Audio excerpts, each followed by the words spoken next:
Hi everyone, my name is Robert. This is the R5 monitor from Desview. We're going to give it a quick unboxing, run through the menus and actually take it on a test run.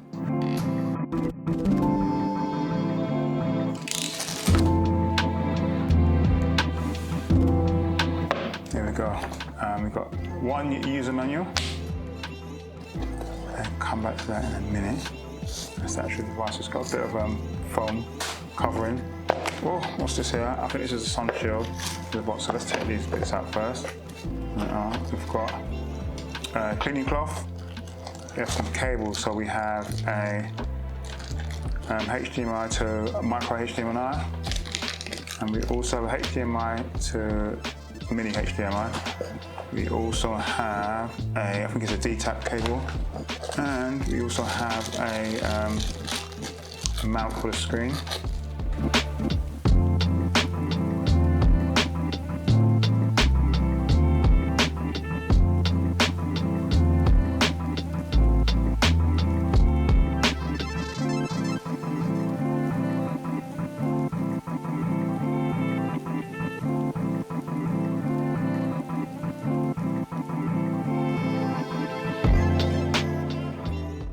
So right, what we'll do, just going to jump in the menu, have a run through a few of the items, and then we're going to actually hook it up and take it out for a spin.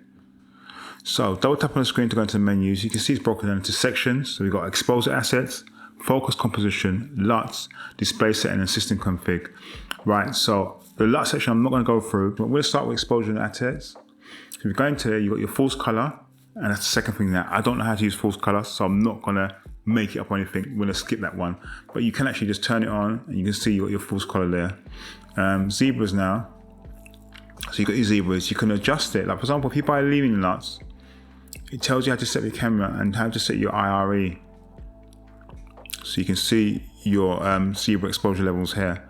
Turn it off. Histogram is what you can do with this now. You can put a histogram on screen. You can do a brightness or RGB waveform.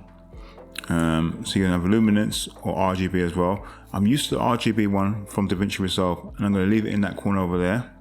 And then vector scope, turn it on. Very similar to DaVinci as well. Come back out of the menu for a minute. So you can see now you've got your exposure tools on screen, which you don't really have in camera. Let's go back into the menu. So going to focus and composition. So you've got peaking. You got your normal peaking. We're not peaking. Peakers in most cameras these days. So set them as red, but you can see here you can literally just adjust your focus using peaking. And let's come out of this and do it full screen. So you can see there now. It'll come right forward, go right back. Focus on the camera, and we can go right to the lights. Get the camera out of focus. And you know that should be pretty sharp. And then we're going to go into safe area. So you can set yourself a safe area. So if you're doing any cropping or anything, you can set that area there. You've got mark ratios as well. So for example, you've got a 4x3 crop, 16x10, 16x9, 255, etc. So you can go through those. You can change the color in those as well. So there's your crop areas. You've got your grid lines. So we've got 2x2, 3x3, which is more or less your standard rule of a third. I'll leave it on that one. You can go right the way up to 8x8, but I wouldn't really use something like that. 3x3 is pretty good. Let's leave them on blue. And then you've got your audio meters as well. We can change them to the left, which is already on left or right hand side. Close. As I said, the LUT configuration is you can just load up LUTs on the screen and actually have the LUT applied directly to your footage, especially stuff like F-Log, S-Log, stuff like that. You can actually get a LUT and it will more or less just, you'll see the correct version on screen. So the beauty with having a screen like this is, for example, a lot of the tools are available on cameras already, so peaking and stuff like that is already on your camera. But the one advantage you have with having a screen like this is the size. For example now, you're going to compose something that's going to go on like a 50-inch screen, you know, a 30-inch screen, and you're viewing it through a 3-inch monitor on the back of your camera. That's hard work. This now should give you the beauty to see exactly what you're doing, see if stuff is in focus, so you can have a better vision of what's going on. So what I'm going to do, as I said, I'm going to hook it up onto the gimbal, take it for a spin, and see how it runs.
So after using the monitor for about 2 weeks now, I've really grown accustomed to it. I really do like it. It's excellent on the gimbal. It gives you so much more viewing space to see. It's great for when you're doing those low angles. You can see the screen automatically tilts down. It's really, really nice. It's a nice luxury feature. The only downside is really the screen brightness. I find it's not particularly that bright, and I've only tested it in the winter months. In the UK, it's not very bright here. So I think there's gonna be issues come summer months, but I have to wait to see that. But apart from that, I do love the monitor. It's really nice. And the only other problem is now I've got a bit more kit to carry, so I might bring a couple extra batteries in the screen. But all in all, I really love it. And to add quickly, Desview has given us a link to a sizable discount off the monitor. So if you click on the link, it brings you to your local Amazon page and applies a hefty size voucher onto that as well, so you get a nice discount. I think it's about 20% off, which is really good. And you'll find that link in the description box below.